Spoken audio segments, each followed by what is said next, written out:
What it is, guys, it is your old boy Pilk, and I'm coming back at you with more DanMachi. Now, today we are talking specifically about war games. We just got war games back, and we talk about this every once in a while. So, I've got a few runs left. I'm not quite full yet again, but we talked about this on stream a little bit, and what I want to do is I want to talk about the importance of team building. Now, my team doesn't quite have the synergy I'd like it to have, so I'm going to talk about this, and it's something that I'm still working through on my end. But I want to go over some of the things that I've got going on here. So, first of all, when it comes to my team, don't base your team based off the first couple of fights. If you really want a good fight, find a team that you're about comparable with. I've got a few people on my friends list that I know I'm going to be a good match for, and I can base my team based on that. Now, you notice also that I'm not like just stacking my team with my best, MLBs. I could do that, and it would get me very far. But what I'm really more looking for is a team that's, I say, well balanced, but works really well together. All right. So first things first, I've got Raul. Raul's like basically my go-to in war games. Okay, he's the main reason I do this is because he's got negative electrode. It's a fast attack. It's basically all attack, all units decreased by 30%. Now, in war games, typically you want to focus on AoE type units. So this is just a big buff that's going to go up at the very beginning. It's going to go up every 3 turns, and it's going to stop me from taking a lot of damage from attack all units. Now, obviously, if there are single attack units, it's not effective against that. But they're only attacking one person, depending on who they're hitting. May or may not be an issue. Okay. Next up, I have the new Otaro. Now, I have other units I could put here with him, but I've got him for now. He's kind of my favorite at the moment, at least, for this. Now, he is a Thunder type, and I do have a Dark Assist on him, but we'll talk about that here in a moment, okay? So he's a Thunder type. He is an AoE, and when I say that, if you look over here and you see foes, plural, that means he's an attack all unit. A couple of things he does here. He has this super attack, which is off the damn chain. Really, really awesome attack. Super is not a modifier you see very often. Plus, it's a 25% taunt, which means basically what's going to happen is when he does his taunt, he's going to take the majority of the damage. He's going to basically be targeted by everybody, which is okay, because under here, the low thunder physical attack removes all HP and regen. Yeah. Basically, he reduces everybody's attack, then high on guard rate. He doesn't have a heal, but that's gonna be fine. We've actually got healer. We'll talk about that here in a moment. But the 25% taunt could come in handy because he's gonna tank pretty well. Basically, he's my number 1 damage outputter on the team right now, and his damage is pretty incredible for a unit like him. I wish I had more to put in him right now, but he's currently a not a time limited unit, so as prism bonds happen, he'll happen. All right. Now, I also have here where'd she go? There you are, girl. I've got Kurumi. The reason I've got Kurumi is because I've got a bunch of other dark units on my team. But if you see over here, foes, low dark physical attack with dark resist and agility minus 35%. So I've got other dark units on the team, and she's really going to give them the business. And you'll see what I mean here in a moment when I said I kind of screwed up a little bit on this. So 50% HP heal, 35% HP regen for 1 turn. That's all allies. So she's a healer on top of it, and she's a really good healer at that. So handy that. Now I've got her set to debuff, so predominantly she's going to default to this, but that's okay. I'll show you why here in a second. Now she also does have a stun and ultra penetration rate, so she's just like a little bit of everything. She's really, really good. I wish I had more bonds than her. I don't at the moment. But that's going to be good. I am actually going to put my eyes right here. I meant to do that earlier. There we go. And I am going to put... I think I'm going to put Hestia in the front.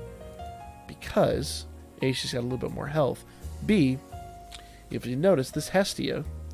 well, I'll get to assist here in a moment. I'm going to talk, first of all, about this Aiz. This Aiz is awesome. You'll see she's a dark type, so she's buffed, or Well, the debuffs that the Kurumi puts down, Aiz is going to take full advantage of. Okay? Ultra Dark physical attack with temporary strength boost. Status buff minus 2 turns. That's her super attack, I'm sorry. Low Dark physical attack with allies. Dark attack damage plus 25%. So basically, she boosts Kurumi. Kurumi deflates the opponent. That's what I was looking for. High Dark physical attack with temporary strength boost and max HP damage. So basically, she's going to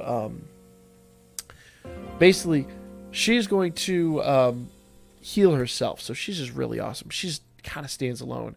Basically, her and Kurumi together just keep each other alive. It's amazing. Now, she does have a singular foe attack. I'm not overly worried about that. Since I've got her on buff, predominantly what she should be doing is she be hitting with that, and then she should be hitting with that for 2 turns, and then going back to this. That's what she should be doing. But that's assuming we get 2 turns in.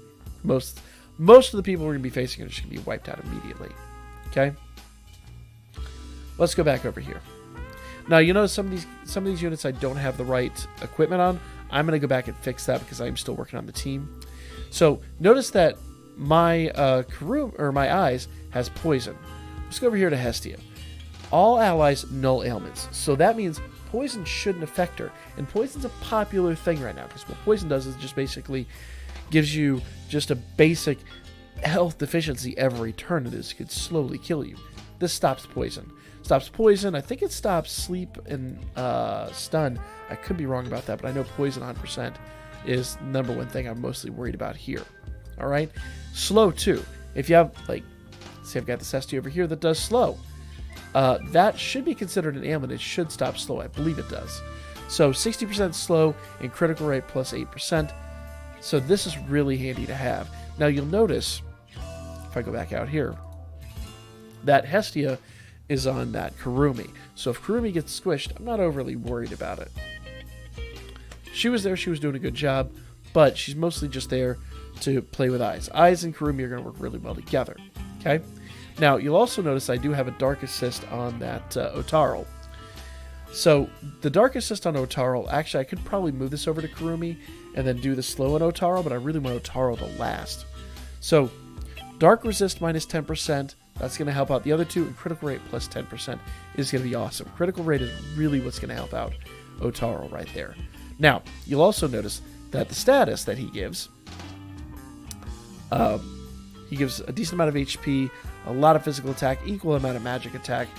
Don't really need that for Otarl, but it's there. There are other balanced units. He actually would probably work better on Bell here, because Bell's super attack is magic, but I've got a different unit on Bell altogether. Bell's kind of a weird unit to deal with in that regard. Okay. Now, going back up to the front here, I've got this Dark Reveria. You notice she's not a Dark technically. She's Thunder Resist, minus 10%, allies 10% HP regen. So, she's basically allowing Otarl to do more damage. That's a good thing. So, Kurumi's allowing Aiz to do more damage, Reveria's allowing Otarl to do more damage, and you kind of see where the build goes from there.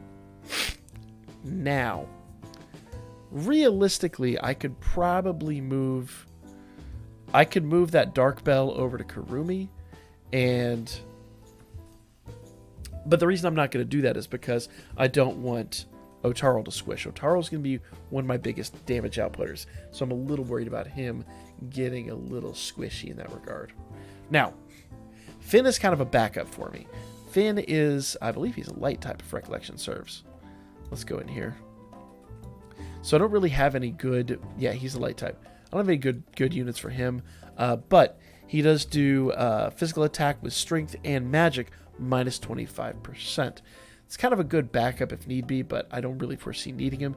Plus, if he does come in, I've got this Chloe. And Chloe is going to nullify physical attacks. So it's really handy. So basically, he comes in, knocks him down. Chloe gives us 2 turns to kind of buff and figure out what we're doing. And that's super handy right there. Plus, she works for all allies. So while some of my units might be taking some damage, he comes in, drops in, my heals start activating, and that gives me a little extra time to figure out what I'm doing, plus to debuff the enemy.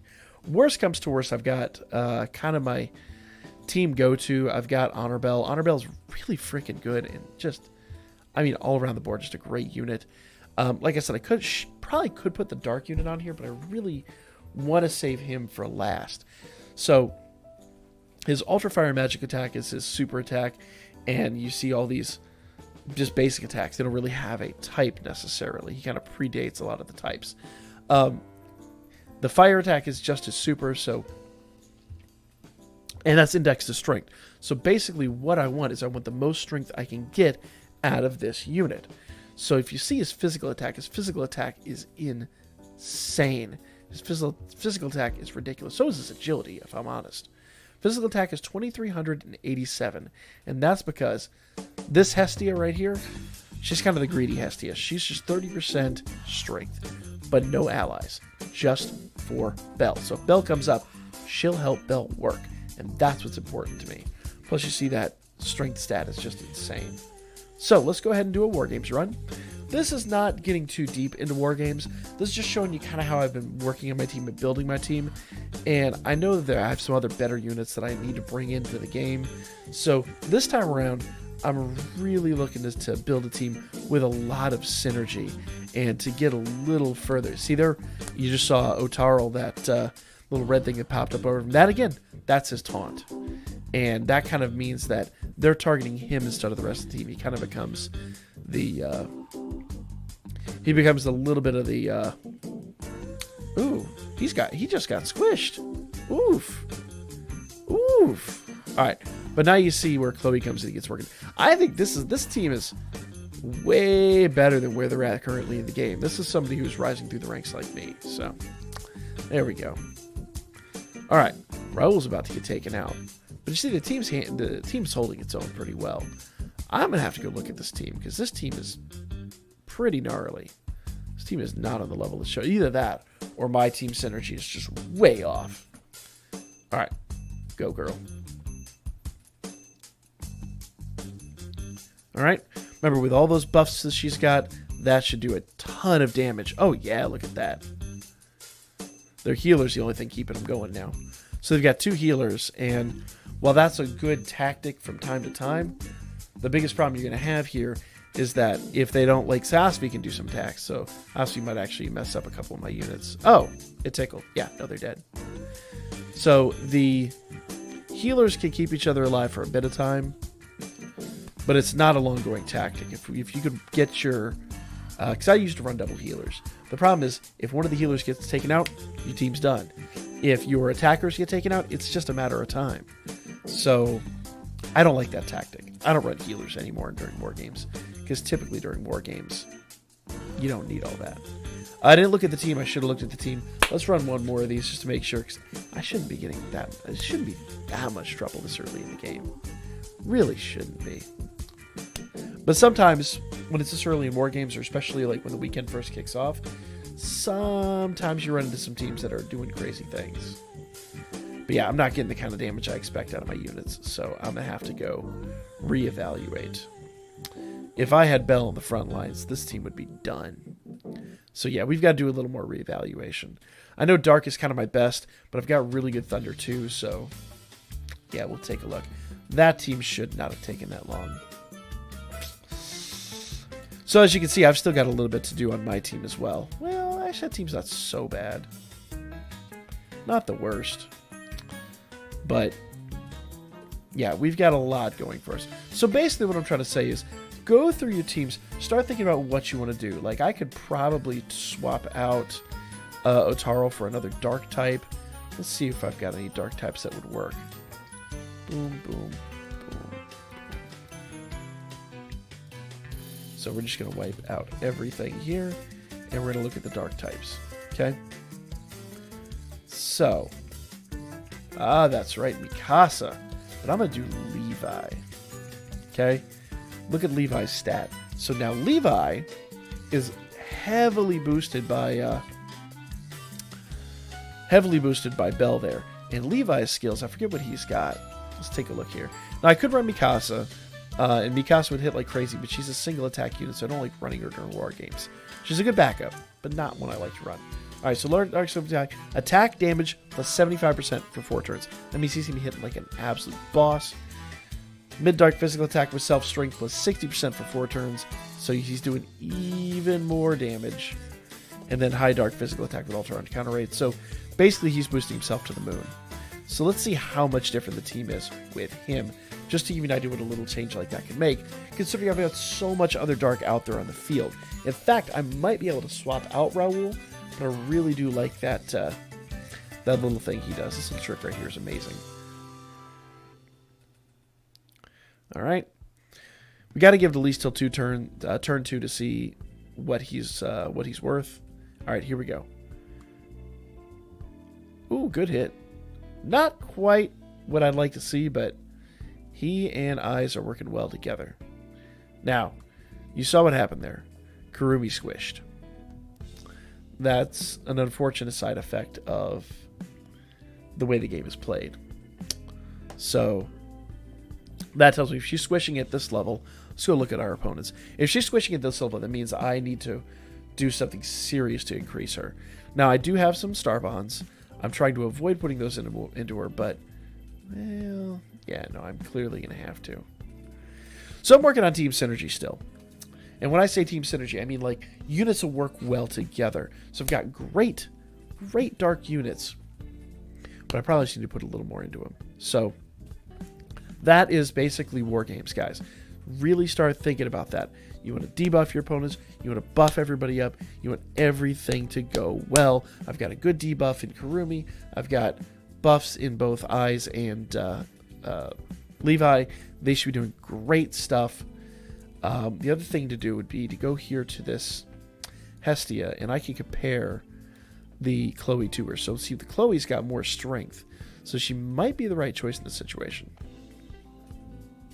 More strength but less HP. So Chloe would allow us to do a bit more damage, and we wouldn't take those early hits. But I do prefer having Chloe come in later, because remember, those first few hits aren't the ones that hurt. It's after they're buffed and after everything's been going crazy that really starts to take off. So, decisions. I could take off the slow. That might be what I wind up doing. Got plenty of other units here that we could throw on there. Like this free-to-play Hestia, physical and magic resist minus 10%. That'd be even more damage that our units would be doing. Not the best, if I'm honest, but yeah, pretty much that. The only other thing I will warn you about, and it's really easy to get going down this rabbit hole. Ooh, they might be really good to throw on here. Yeah, attack all targets minus 7%.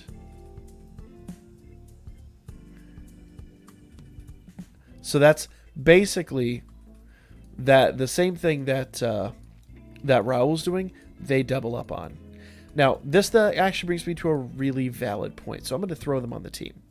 I'm going to say be cautious about this, because it's really easy to get sucked in the idea of throwing buff on buff on buff on buff on buff. But at some point in time, your buffs begin to become redundant. So while Levi buffs himself with strength and dark, having an adventurer skill that buffs all allies dark doesn't really do much. So like this is dark damage plus 25%. So technically, if I am honest, the way Levi's is written, I don't believe he's going to get her buff. Because see, he's actually, yeah. So dark damage plus 75%. So that extra 25% is not going to add on to Levi. So she's not buffing Levi. She's pretty much just buffing herself in Kurumi. Now I could change her skill, make her an AoE, and that would probably get her to just do this high dark attack every single time with the poison. But I really do like the idea of her buffing herself and Kurumi. So things to keep in mind. Don't get sucked down the rabbit hole. Now I do believe, and I could be wrong here, but I do believe that when you have an assist skill along with the adventurer skill like Raul's, that should I will specify, compound to each other. So I forget how the exact math on that is done, but it should stop us from taking a lot of damage. Really should. So that is War Games. Just a little brief overview on how to make that happen. So if you have any questions about that, let me know in the comments section down below. Other than that, guys, that is going to be the video. Make sure you like, comment, share, and subscribe. Follow me over and hit me up on Booker. We'll be back with more DanMachi tomorrow. And, of course, next Wednesday for Woodplow Wednesday. Hope to see you guys then. And until then, I always say stay moist. I got to come up with a better outro. But, you know, we do be staying moist around here. We do be staying moist.